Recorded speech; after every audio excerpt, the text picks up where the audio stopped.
Everyone, my name is Dennis Muller.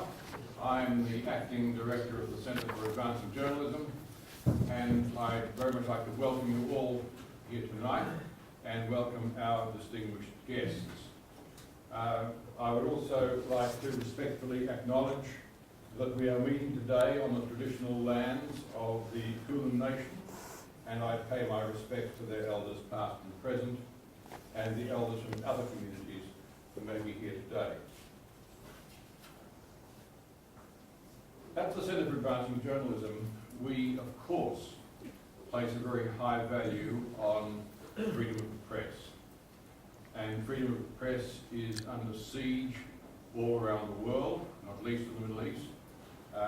And we like to take any opportunity we can to conduct forums of a public nature where this ideal is promoted and discussed. And we're very fortunate tonight to have two very distinguished journalists, Tony Walker and Karim Bulger, here to talk about it with us. Karim is Editor-in-Chief of the Turkish Review Journal. He served as a correspondent to several local and international TV channels on Middle Eastern issues. He has an MA from the Hebrew University of Jerusalem, and he's just been telling me about his extensive travels and relationship with Brazil, promoting issues to do with understanding of the Middle East and relationships between the Middle East and Turkey, between Turkey and Brazil, and also about the fact that he has come from London, where it is minus something degrees, to here, where it is plus a good deal. Tony Walker, who was a colleague of mine, but is much more to be commended because he's the international editor of the Australian Financial Review, served as a foreign correspondent for the Fairfax organisation in the Middle East for many years. He's a dual Walkley Award-winning international editor whose foreign postings, in addition to the Middle East, have included Washington and Beijing. He received the Centenary Federation Award for contribution to journalism and the Paul Lynham Award for excellence in press gallery journalism. And our moderator this evening is Jennifer Martin. She's a lecturer in the Centre for Advancing Journalism. She's a journalist with more than 20 years' experience in print and radio, and in 1997 she won the United Nations Association of Australia Media Peace Prize for an SBS radio feature that she did on East Timor. She's also worked for the Age, the Herald Sun, and SBS. So that's enough from me. I will ask Jen to kick off. Thank you. Welcome, everyone. Oh, one more thing. Please turn off your mobile phones. Sorry, Jen. That's okay. I wouldn't want anyone trying to record. Do we do that now? I thought we were all about the tweeting and I don't know. Just make sure. Mine's off so that my 14-year-old doesn't ring and ask me where dinner is. Thank you for coming out tonight on this rather hot evening. I'm very, very happy and honoured to be standing here before you and in such esteemed company, and I am very much hoping by the end of this evening I and the rest of you too along with me will come out with, I'm hoping for a more nuanced, deeper understanding about the Middle East, what democracy is and isn't and can and can't do, and I'd also like to drill down on the question of social media, what it can and can't do, but also remembering that we're talking about people and we're talking about place. I was just reading an article this afternoon which was talking about how the where in journalism, for those of you, I can see I have past students and I have some new students that I've only met once here amongst you, and we talk about the who, what, when, where and why. And this article was talking about how we're losing the where. And if we lose the where, this article was talking about Indigenous Australians and how you need a strong and deep understanding of place to tell their story. And I think this is something that is as true of any story, and especially in the Middle East, whereas Tony and Karim are about to tell us, the conflicts are incredibly complex, and the West and journalists in general to tell this story can oversimplify and sometimes back away from it. So within that context, I'd like to just outline what I'd like to do tonight is let the guests speak and me get out of the way for a little bit, let them talk, give us some context, tell us what's going on, tackle some of these issues, and then throw it open to questions for you, because I need your input. It's a long time and I can't do it all, and I just don't have your knowledge. So does that suit you all to do it that way? So we hear first, then talk? Okay, otherwise it would get a little unruly for me. So let's start, if I ask Karim, let's give us some context. Tell us what it's like in Turkey, and what is it you'd like us to know about the Middle East, about your homeland? Well, let me first start with how humbled I am feeling at the existence of Tani and yourself and Dennis. The only thing successful I did in my life was to be hated by the President of Turkey, and that makes me meaningful in the international arena. Other than that, I'm a simple journalist that contributed to my newspaper. It is editing a journal that doesn't sell huge numbers. It is in an embryonic stage of becoming a global publication. Well, my part of the world is passing through interesting times in the Chinese meaning of the curse. Unfortunately, we have had the kind of weather that the people in Melbourne has. It sometimes becomes sunny in the morning and rainy in the afternoon. Just like that, the Turkish political scene was quite, I can say, revolutionarily progressive, say between 2002 and 2011. We were amazed of the swiftness of the Justice and Development Party to pass some of European Union membership reform laws, converting Turkey from, I can say, conservative society into a full-fledged partner of the European Union membership process. Turkey suddenly became to use President Obama's term, model partner for the United States of America, and a role model for change in the Muslim world. Many people in the Muslim world, particularly unhappy youngsters, were looking at Turkey as a kind of successful synthesis of a religious society, a secular and democratic regime, quite well-performing economy, and quite, I can say, successful civil society that is not only voting by means of joining the political process, but also keeping the governments as accountable in between the two votes. This was something amazingly new in the Middle East, and I can say Turkey was not in the Middle East previously because we had altogether cut down our relations with the Middle East, turned our back to the Middle East. We were always looking towards the West, but we were not doing anything to become a Westerner also. So amazing successes were done under Justice and Development Party, and it's not a secret that I was a supporter of Justice and Development Party for about 10 years, together with my publication group and so on. But starting from the so-called Arab Spring, and a kind of change of self-perception of the Turkish leadership from mediators in the Middle East to, I can say, justice dispensers in the Middle East, or judges of history in the Middle East, and later on sultans of the Middle East. This change of self-perception of particularly the President of Turkey right now has changed everything. I don't know even the numbers of U-turns we are taking in the last 5 years. I can just remind you, about 5 years ago there were over 100 journalists in jail in Turkey. About 5 years ago, the government passed an amazingly progressive law, and about 3 out of 4 were released. As of 3 years ago, the number went down to 20s.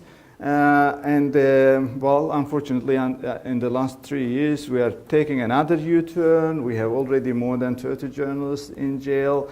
What is, in fact, more heartbreaking is the people in the jail are always saying that, well, this is safe, at least in the jail.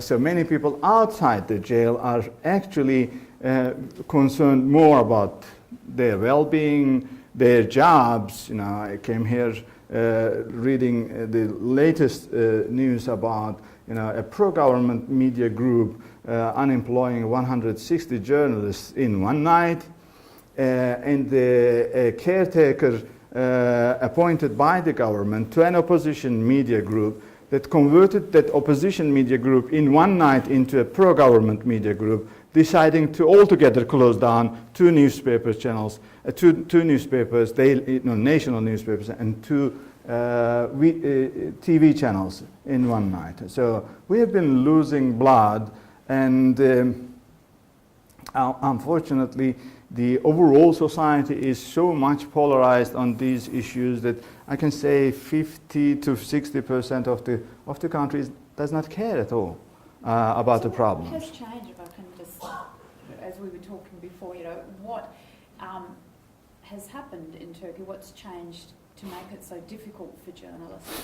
Well, I have been trying to read the situation from both a journalistic perspective, meaning a journalist does not necessarily go deep into the anthropological readings of issues. We are born in the morning and dead in the evening.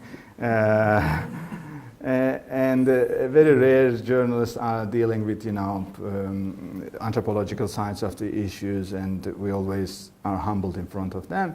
The point is, I do have, I can say, shallow reading of what's happening on, and I do have another deeper reading of what's happening on.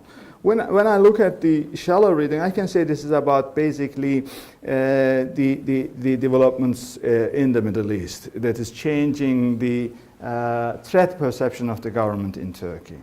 When the so-called Arab Spring started, the Turkish government first realized this as an opportunity to become the leaders of the change in the Middle East, and they openly said this. We want to be the captains of the train, they said. Leave aside the fact that the Arabs didn't like these comments. Anyhow, the Turkish government started to read a Middle Eastern history from rather Turkish, Ankara-centric perspective, that we will lead the change in the Middle East, we will become the leaders of the Middle Eastern countries, if not the overall Muslim world, and so on. But in 2013, suddenly, the so-called Arab Spring jumped into Turkey. And what almost all of you have heard, the Gezi Park events in Istanbul, in the heart of Istanbul, were actually not a replica of the Arab Spring events. They were basically about, they were not about distribution of wealth, which is mainly the Arab Spring is. They were basically about the authoritarian tendencies of the government, not taking care about the other 50% of the society. But the government read this altogether wrong. And I can say the Turkish President Recep Tayyip Erdogan has not been able to be rehabilitated from that trauma up until now. He's still going to bed with the fear of, seeing another Gezi Park event. In fact, we have a small issue in the city of Artvin about environmental issues. I think about 2,000 people actually walked in the streets, and he even labeled that event as a small Gezi Park event, meaning the Turkish Spring, meaning some foreigners, mainly Germans, being involved in a plot against the Turkish government to overthrow the government. Of course, when you read the consensus of the society from securitist perspective, when you take it not as a message from the grassroots, but as a revolt, a message of revolt from the grassroots, usually become more centralist. You want to control everything, and the fact that the media were supportive of the Gezi Park event, sympathetic of the Gezi Park events, makes the media also a major enemy. This is basically the traumatic situation, but as I said, this is a shallow reading of the issue. When I go into deeper readings of the issue, I can see. Yeah, that's. Are you with us? You need to go deeper. Yeah, when I go to a deeper reading of what's going on, I already used the term self-perception.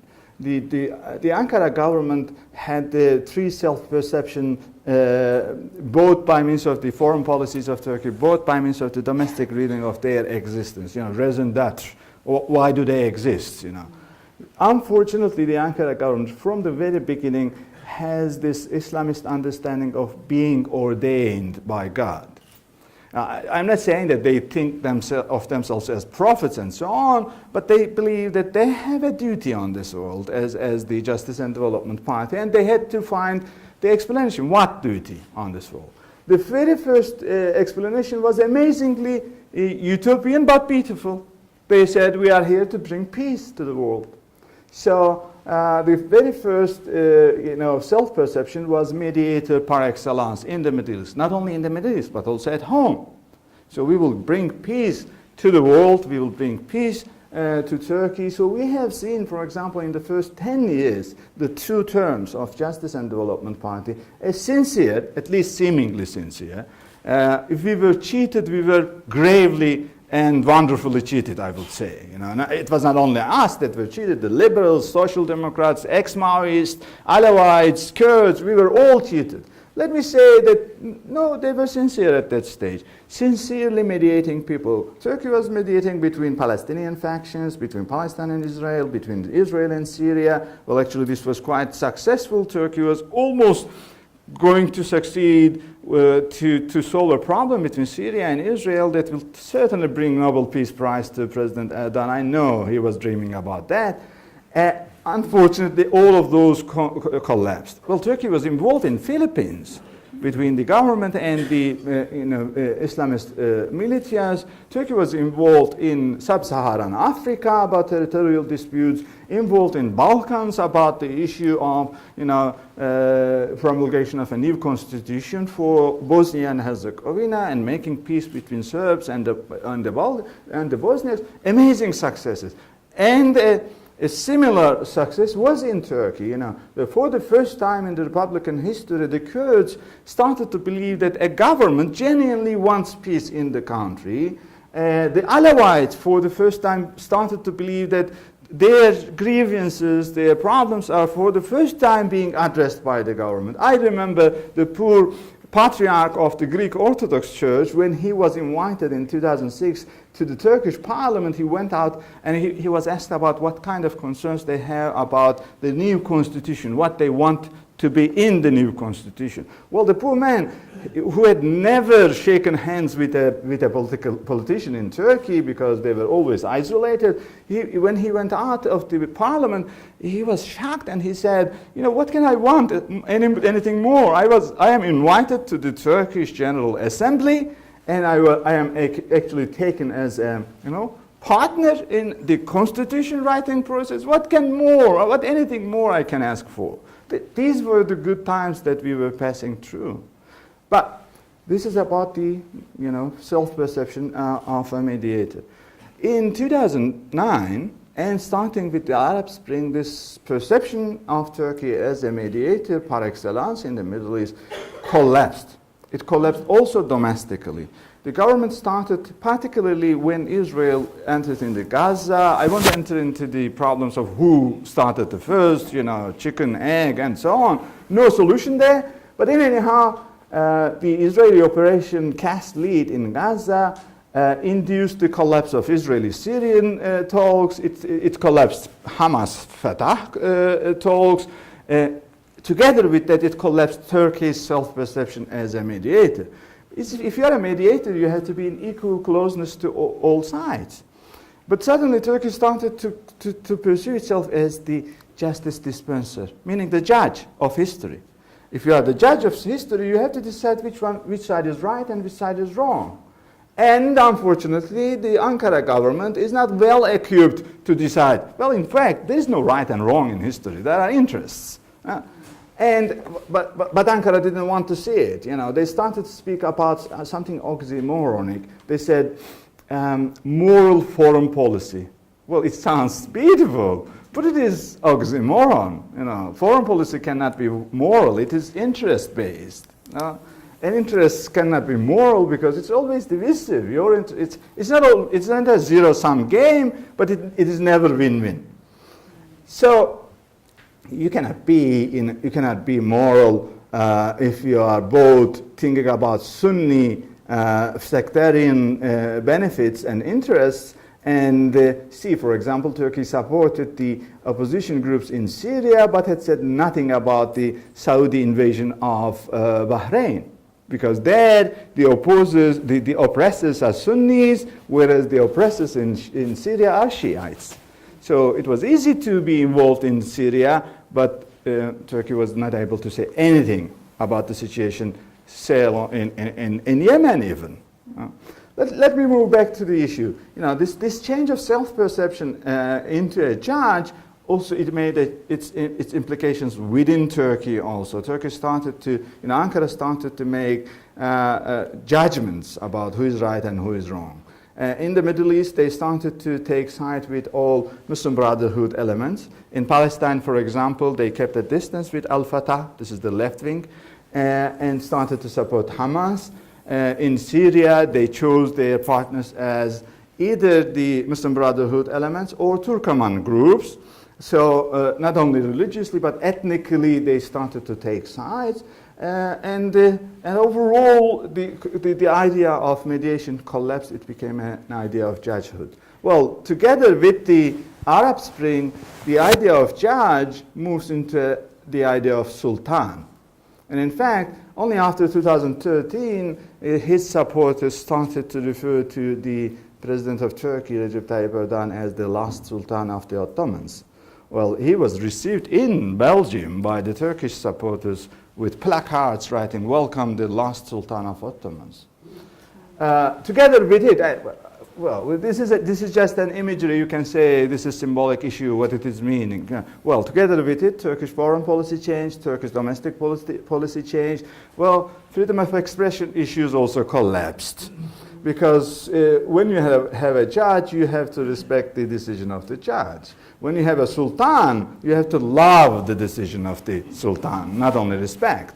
Together with that, the government started to, I can say, buy newspapers. Not directly, of course, but ask friendly businessmen to buy opposition newspapers and convert them into friendly newspapers. As of 2002, there was only one minor national newspaper that was supportive of the Islamist government, out of 25 national newspapers. Out of 20 TV channels, there was no TV channel that was openly supportive of the government. As of today, out of 25, we have 5 new national TV channels. 17 are openly supportive of the president's camp. And out of 25 newspapers, some were closed, some newer ones were opened. 65% of the newspapers are openly pro-government. I can say a few newspapers are just going in between, but they are marginal newspapers. And there are only 3 newspapers that are clearly in the opposition. So, Karim, I might just, Tony, if you can tell us perhaps, well, we'll just respond to what's happening here, but I would also like to hear what it was like for you in the Middle East when you were there for those 10 years, how you managed to report from there, the challenges and how you can pick up. Well, thanks very much for inviting me. I won't speak at quite such length and in quite such an erudite manner as our friend Karim has done. I would say, Karim, that we have a looming diversity issue in this country as well. My former age colleague, Dennis Muller, wrote about this the other day in the conversation. I'm talking about the media laws, which seem to be in the process of being accepted without sufficient scrutiny and question, including by the opposition, I might say. the so-called opposition. Thanks very much, as I said, for asking me along to speak to you, and it's a privilege to share the podium with Karim, who's living under difficult professional circumstances, and I want to ask a question of him about that. But just about me, I was Middle East correspondent for Fairfax newspapers and the Financial Times of London from 1984 to 1993, based in Cairo. My responsibilities extended across the region from Morocco in the west to Afghanistan in the east, and I spent a little time in Turkey, not too much, because in those years, I think, Karim, things were relatively stable. Yes. Or at least it wasn't a particularly newsworthy environment. I covered multiple conflicts, the Lebanese Civil War, the Iran-Iraq War, the first Gulf War, the Yemen Civil War, the Sudanese Civil War, the Algerian Civil War. So I had a lot of experience of conflict. My home, as I said, was in Cairo. In those days, it was quite a benign place for journalists to live and operate from. Many of the Western newspapers and Western media organizations had their Middle East headquarters in Cairo, including the American networks. There was quite a big journalistic community. We operated freely, I can say, without too much oversight and certainly pressure from the authorities. It was a time when Cairo was a very satisfactory base to operate from and to view developments in the Middle East as well. Cairo was, of course, in some ways, and I'm not sure whether the Turks would agree with this, but it was the heart of the Arab world. It was the intellectual center of the Middle East, the great University of Azhar. The Egyptians themselves had, of course, a great sense of self and self-confidence, I would say, intellectually. So I was, in a way, fortunate. Then came the Arab Spring in 2011, and things changed in Egypt for correspondence. I think it's fair to say the Mubarak government fell. There was a brief period of relative freedom. There were parliamentary elections, as you know. The Muslim Brotherhood came to power.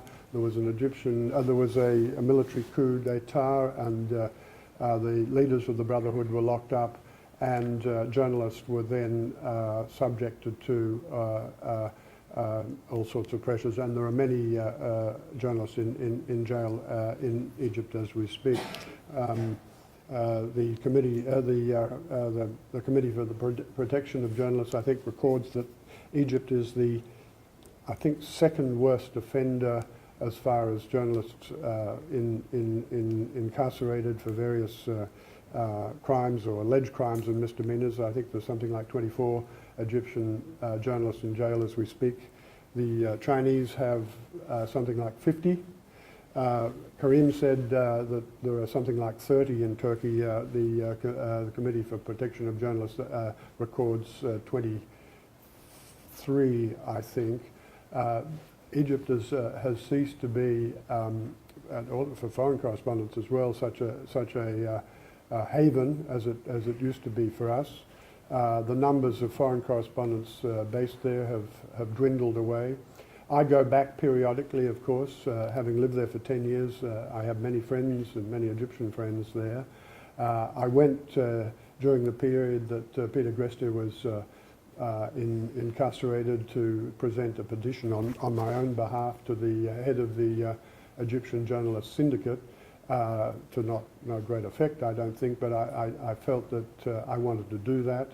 I found the atmosphere when I went back not oppressive, but it was edgy, and my Egyptian friends, I mean, spoke freely, frankly, but they were less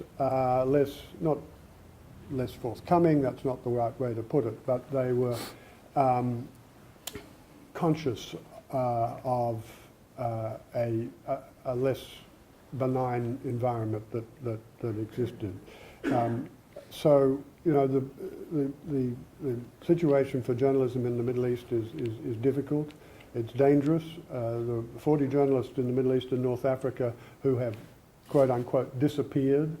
Some of them are held by Islamic State and other extremist groups.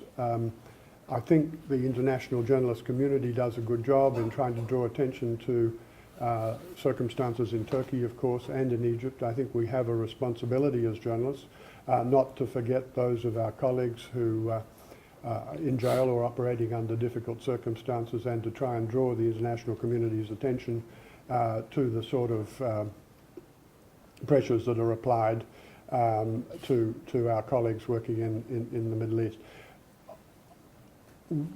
One thing I would say about conflict reporting in the Middle East, and I've had a lot of experience doing it, of course, is that it is now much more dangerous than it was even when I started there in the mid-80s. The Lebanese civil war was very challenging to cover. We had the kidnapping of journalists, which made it really treacherous. But these days, I think it's fair to say that it's become very, very, very dangerous indeed for foreign journalists to operate in the Middle East, and numbers have dwindled as a consequence.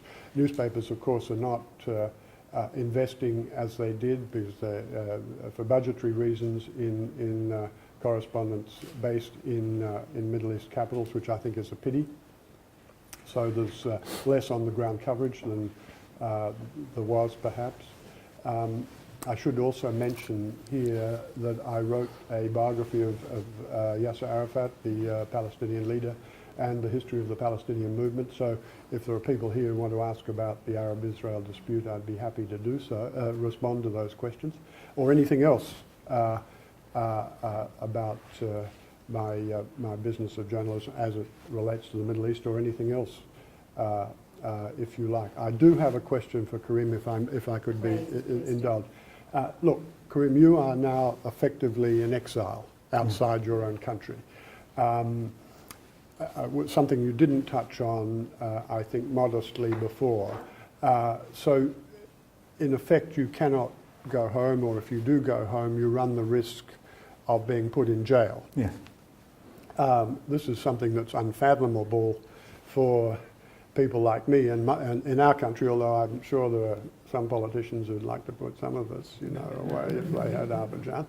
But I just want you to tell us what it's like to be, in effect, an exile or facing the prospect of somehow being stateless, of not being able to go home.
the style of pyramid, you know, that is told in the West.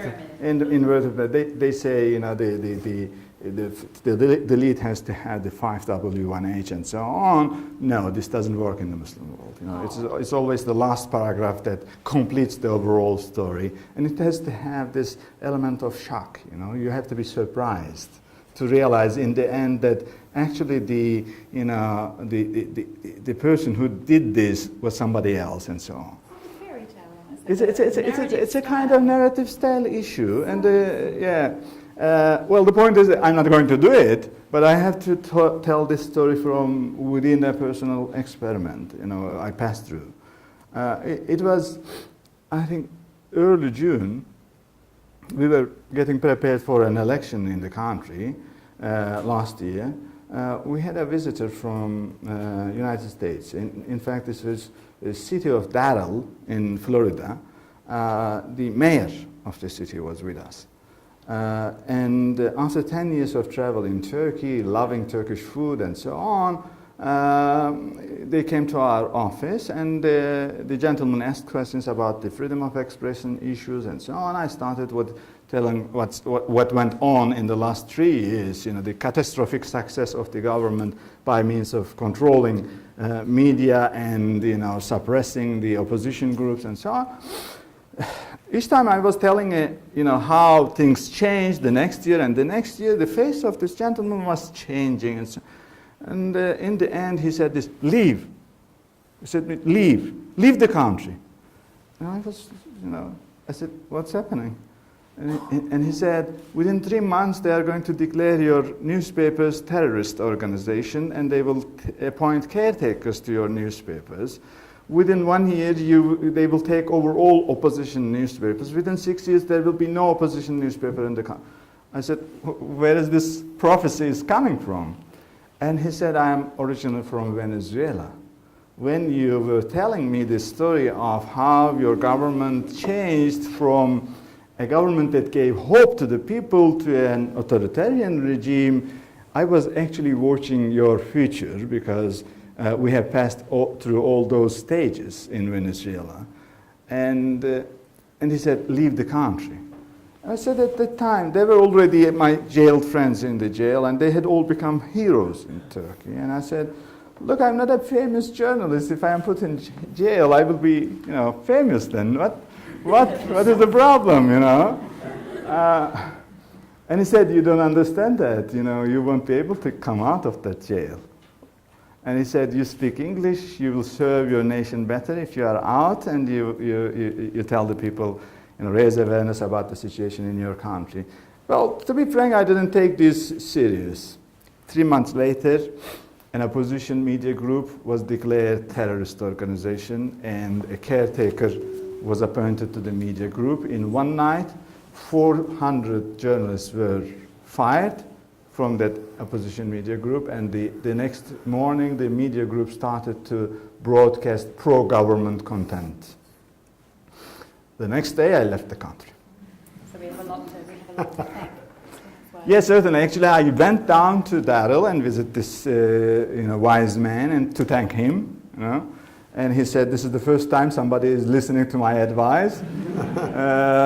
And he gave me several other advices. I won't repeat them because they were painful advices. You know. Let me ask a follow-up question, Karim, with your indulgence. Do you think the Western media, Western governments, the outside world pay sufficient attention to what's happening inside Turkey as far as the media is concerned, or do they tend to turn a blind eye to what is taking place? That's a painful question also. Unfortunately, countries like United States, you know, the Washington DC and European Union actually are rather more concerned on what can they do with the already authoritarian government in Turkey, given the fact that Turkey is in the vicinity of the Pandora's box of the global politics.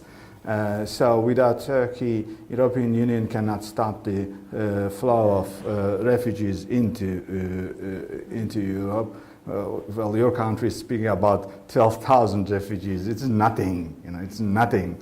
there are already 1 million refugees in Germany, and German Premier is saying, we are not speaking about refugees, she says, we are speaking about whether the European Union will collapse altogether or not. So it has become an existential issue. This is a security issue here.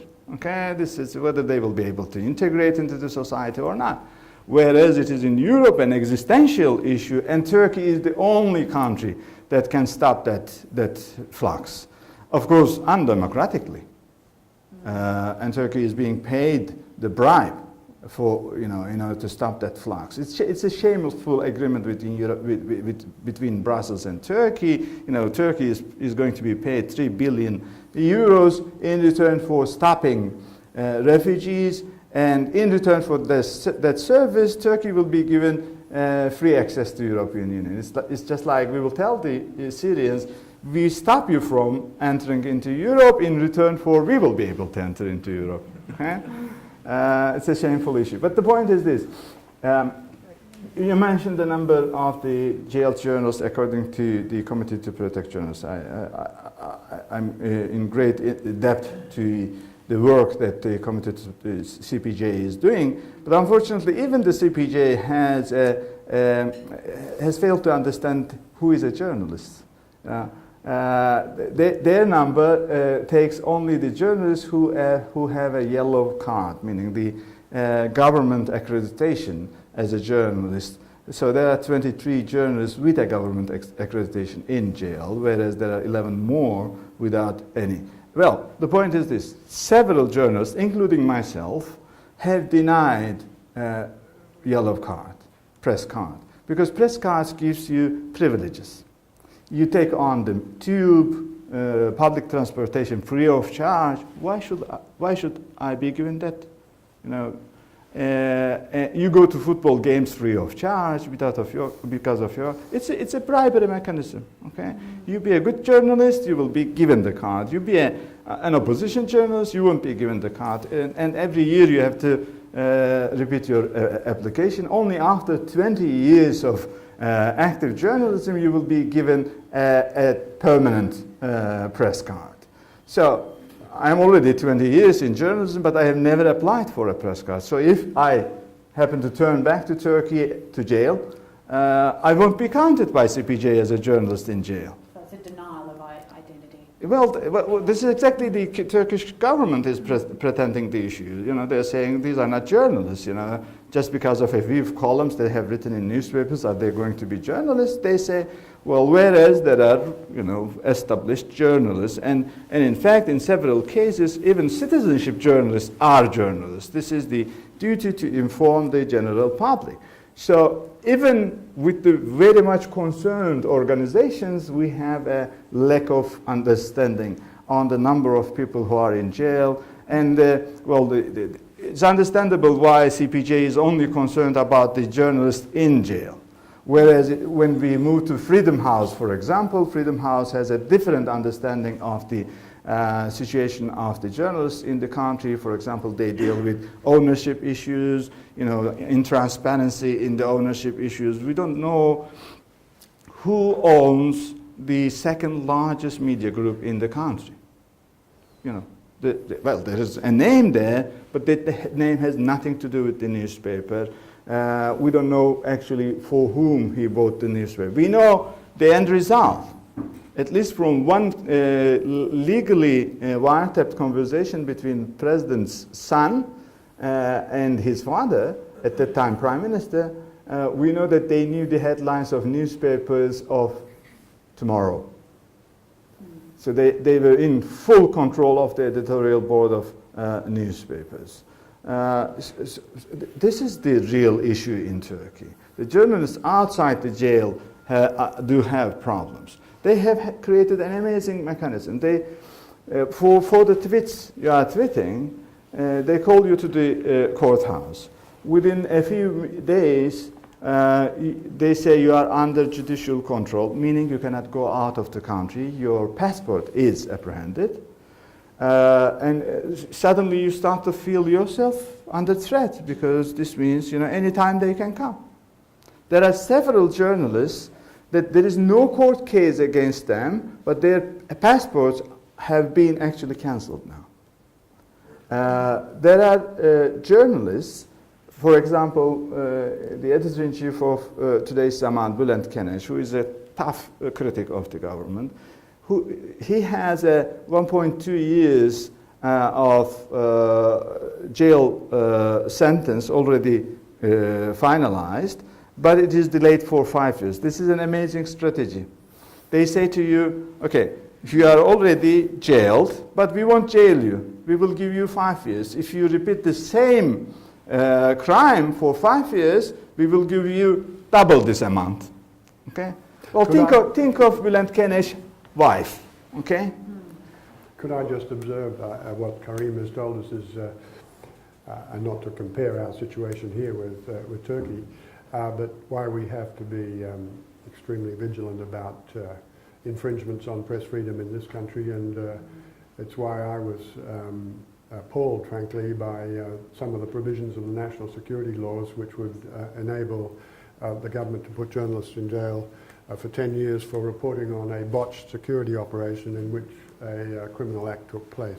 And I said to my friend George Brandis, the Attorney General, well, George, this is outrageous. He said, don't worry, as long as I'm Attorney General, Tony, you don't have to worry. And we can do it unwittingly.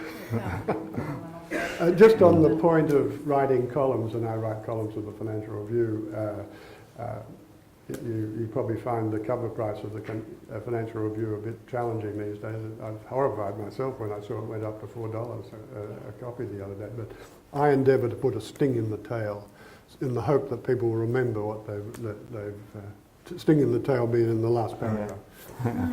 Anyway. You do that very well, actually. Well, this is what I learnt from Dennis Muller, of course. Of course. Well, sometimes we fail to realize that journalists are human beings also. They have families, children that are suffering, and so on.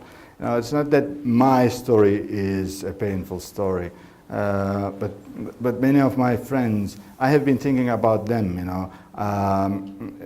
Mehmet Baransu's wife actually was pregnant when he was jailed. And in 6th month, the baby died out of the psychological collapse the lady passed through. There are several other journalists in jail, Kurdish mainly. They have families, children. You know, I have a already almost 4 now years old daughter. And at that age, usually children has a self-centric understanding of the world. So whatever happens around, they think it's about them. So it took us a long time to convince that it is not because of her that I left the house. Because she felt herself guilty of the fact that father is not coming home. And we have been speaking to pedagogues and psychologists, and every morning and every evening I am on FaceTime playing with her games. We had to create virtual games where she can feed me through FaceTime, and I pretend as if eating what she produced and so on. Well, these are the ages that the personality of a child is formed. And of course, at that age, the child does not have the words like dictators, authoritarians, enemies in her mind. The only thing she understands is bad men, bad people. Up until the same government decided to take many TV channels off the satellite and off the cable, we were not able to explain her what's going on in the country. But many people do not realize this. The Turkish government has control of all satellite stations in the country. It has the control of all cable wired agencies in the country. It has the control of all digital broadcasting mechanisms in the country. So in 1 month, those 3 venues actually took several TV channels, opposition TV channels, off the cable, off the wire, off the digital, and say, for example, and one of them is Yumurcak TV. This is a children cartoon channel. And this was the channel that my daughter used to watch, and suddenly Yumurcak TV is no longer broadcasting at our house. And of course, my wife had to explain to her that, this is because of bad people.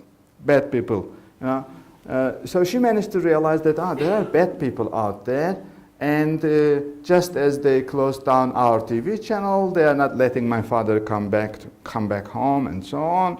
So about 3 months ago, we decided to come together, a kind of family union in Bosnia-Herzegovina, so that it will be closed for the family to fly to.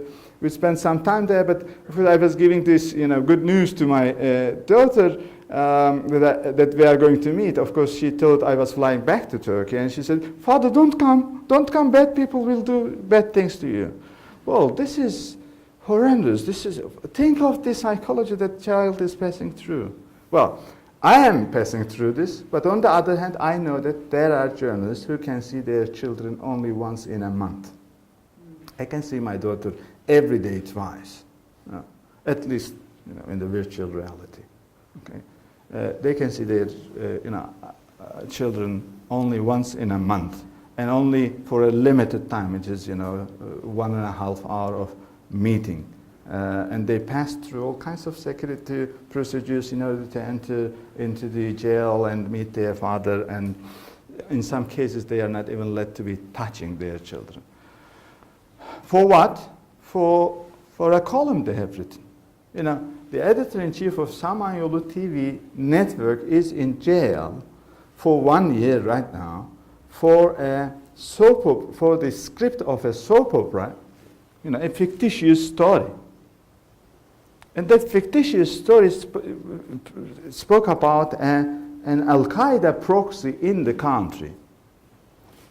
And the government claimed that this was a secret message to the police to run after that Al-Qaeda proxy, and claiming that that proxy is actually innocent. They opened a reverse case, and because of the fictitious soap opera broadcasted in the TV channel, Hidayat Karaca is 1 year already in jail, and he has children also. So it's a painful situation. Sometimes we fail to realize that a journalist in jail means an overall family passing through difficult times. I think so too, and also usually at these events we have an empty chair to honour those journalists who are imprisoned, and Anders was carrying chairs over this afternoon, so I should have got you to carry an extra one then, Anders. It is, yeah, I think I will ask us all to remember those journalists as we reach the end of this talk. I think we'll take a moment to remember them. Now, the topic today is the perils and possibilities of reporting in the Middle East. I think we can say we've been given a keen and deep insight into the perils that have been faced.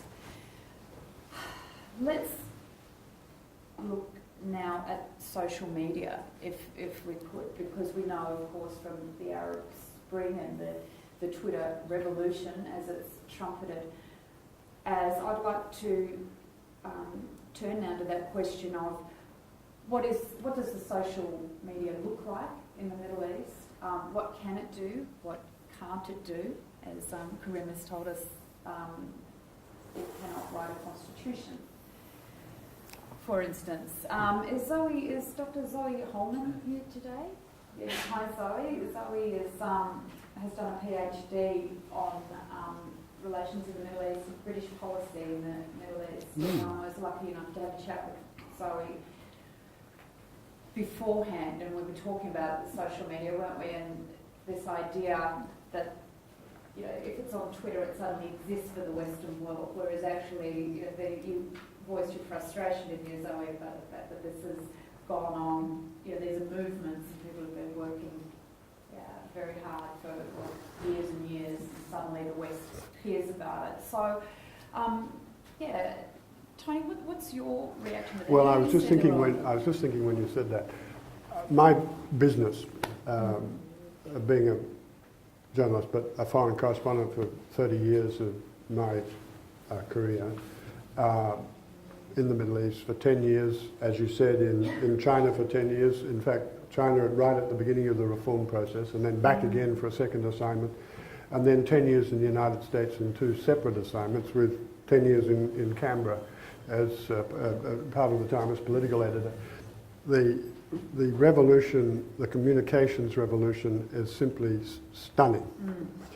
You know, when I started way back, we were still in the cold metal press, Dennis Wright period.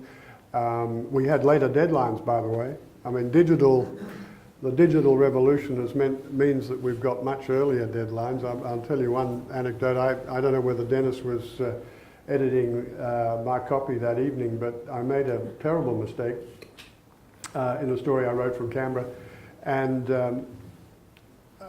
they weren't able to disassemble, you would know the technical term, but they put the cold metal in the bracket. The presses were rolling, so to deal with the mistake, they got a printer's mallet.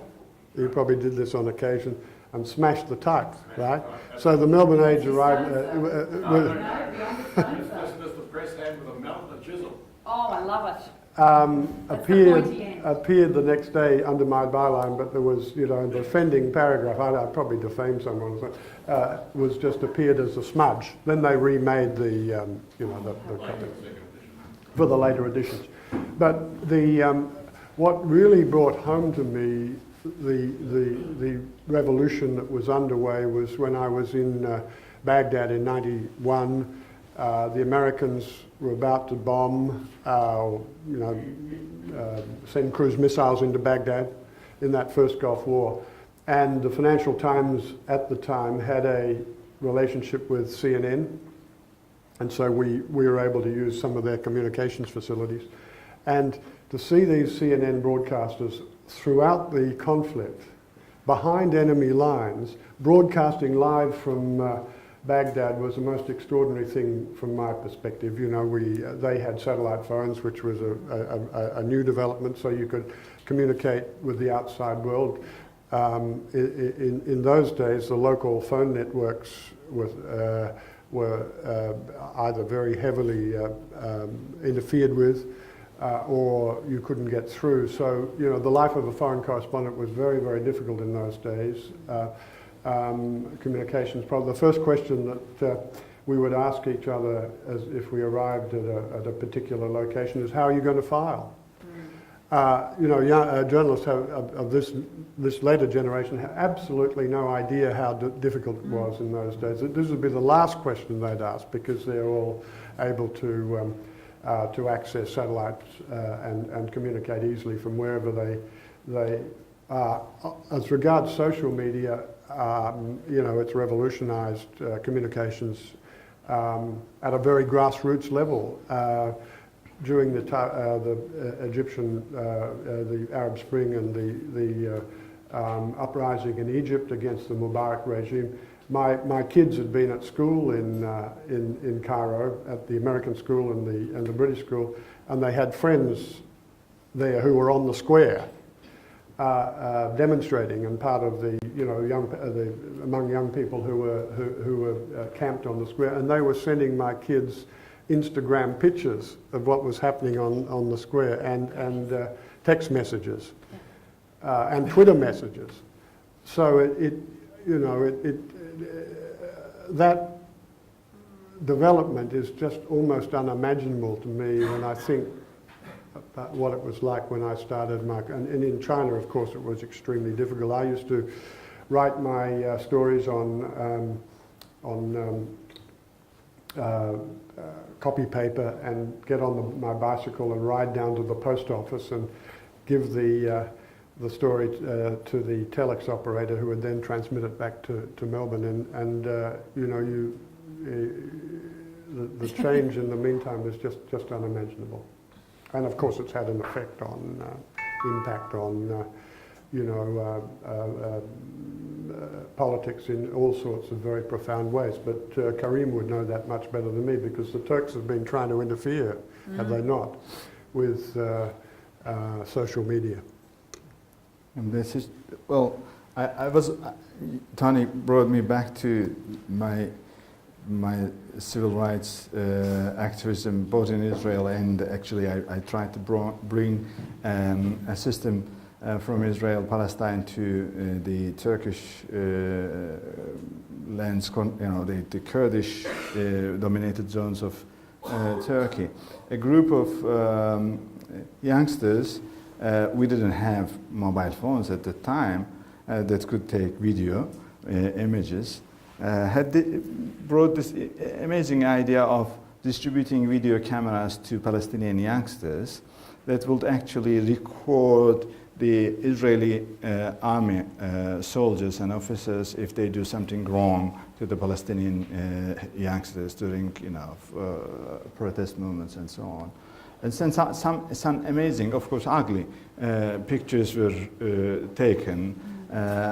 But we didn't have internet at that time. There was internet, but it was not strong enough to upload video images. So it was all an issue of training youngsters to use the video camera, handy camera, and then edit it and then send the disk to an address to be utilized. So we worked to bring the same system into Turkey, worked with some Kurdish youngsters, volunteers, and so on. Now I'm looking at my daughter, 23 years old, the elder one. She's making movies with iPhone 6.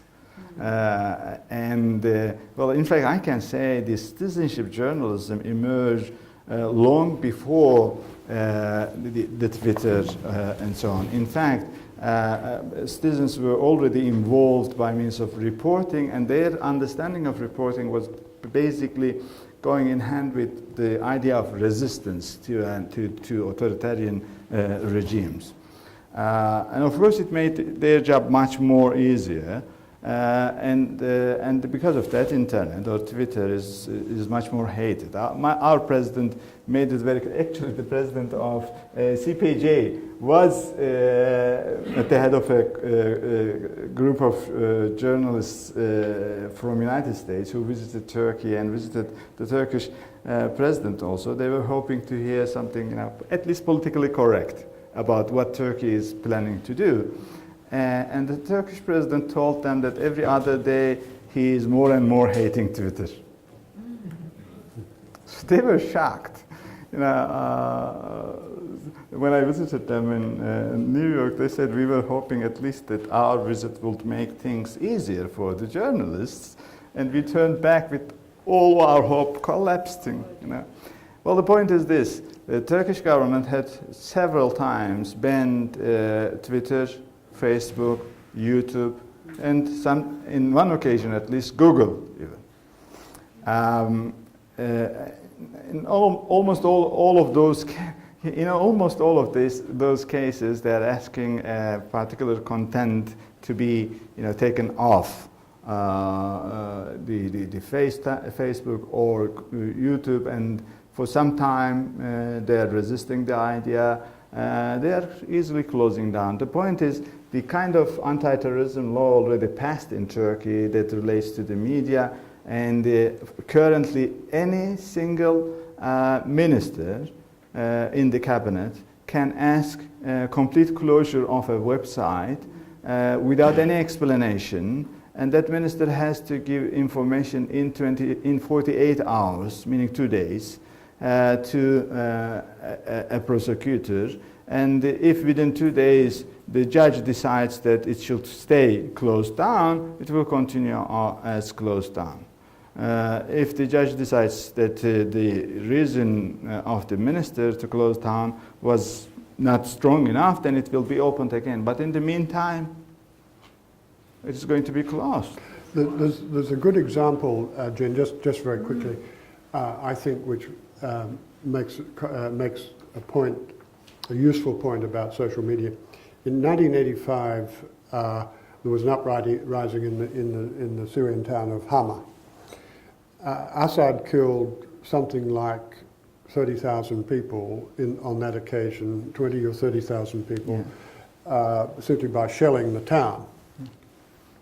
News of that event didn't emerge for some days or even weeks.